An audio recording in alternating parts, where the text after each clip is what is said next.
I hooked up with her, but I also, like, went to Barcelona and then to England to hook up with my ex-girlfriend. And her best friend on the trip was this girl named Caitlin. And one night in Madrid, I was so drunk, I shit my pants. There was no trash can in the bathroom, so I had to take my shitty underwear and put it behind a stall. And then I went to bed, and then I hooked up with Caitlin, and I was his best friend.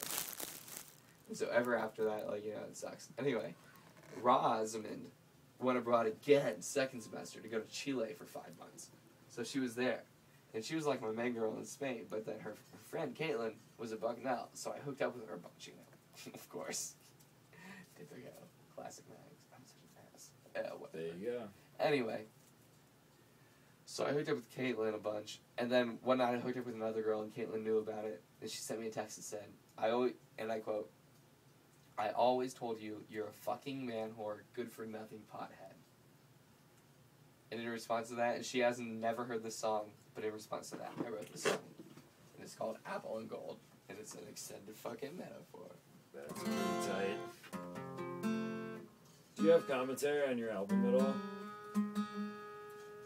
No, but a nice artsy touch to it. Not extensive commentary, but just enough to make somebody think. When I lived in Brooklyn, I used to do, like, 2/3 music, 1/3 comedy routine. I could, like, definitely utilize that, you know? Like, just chat. Get the right people. Shoot the shit. Anyway, this song's called Apple and Gold. It's a fucking extended metaphor. I'm just trash.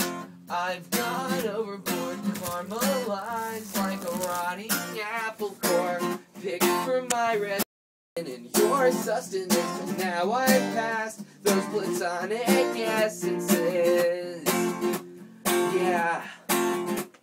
Well, you were gold, malleable and always shining, fruit and jewelry all together. We were fucking paradise, but as of now, entropy is one of silver, stress you out into a foil, throw me into compost piles.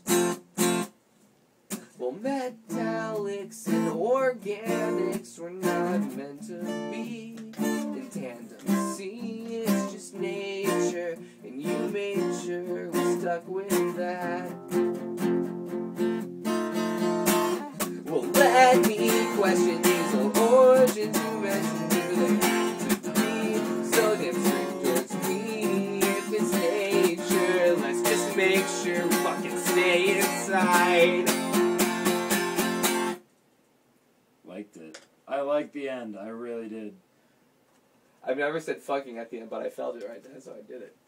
Art, dude. I love art. No, it's so in the moment. You really felt it. I feel like the goal of any art, whether it's acting or painting or dancing or music, is about taking a moment that everyone has experienced and passed through in the moon of time and kind of immortalizing it by conveying it through a different medium. Like, when I make music, I'm taking the parallels of sound and applying them to that memory of life.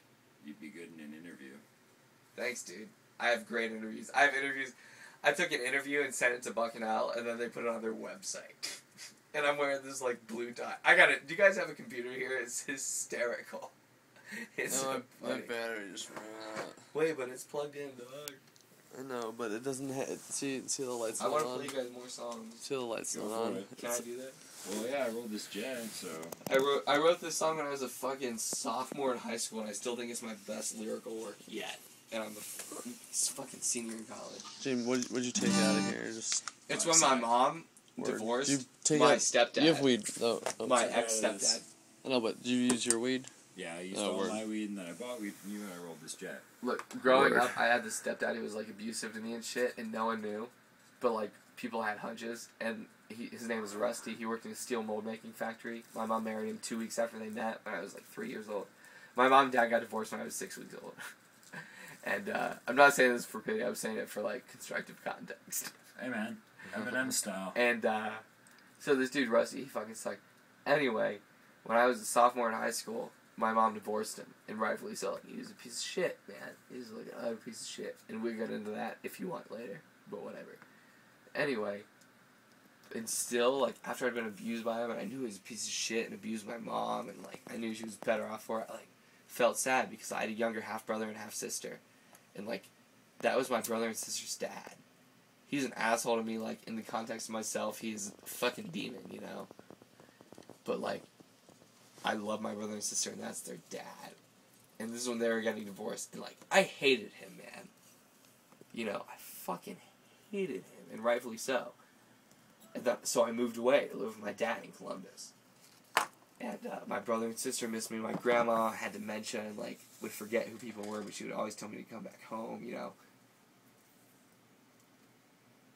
And they got divorced. And my mom told me in my grandfather's basement. I was like, Mom, what's going on? And she goes, I filed for divorce and then had a nervous laugh.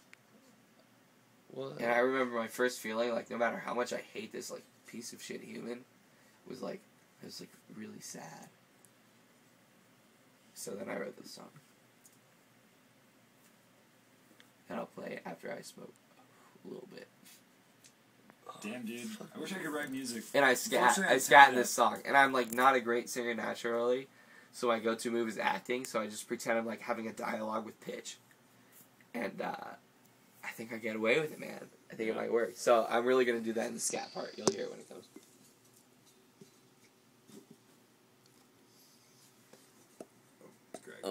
Oh, shit. When did that come around? Thanks for the pots, bro. Pots. Pots, bro. That's what my mom calls it. No. When I come home high, Mom's like, you're wasted. My dad does That that. is such an old thing to say. Old person. Yeah, why are you saying that? Alright, check this out, dude. It's, like, super elementary and direct, but, like, I say it, you know?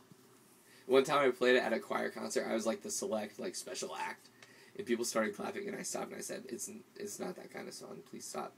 And they stopped clapping, and then I finished it. Really? Wait.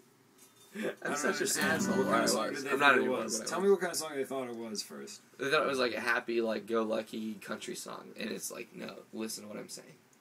Okay. Alright, here we go.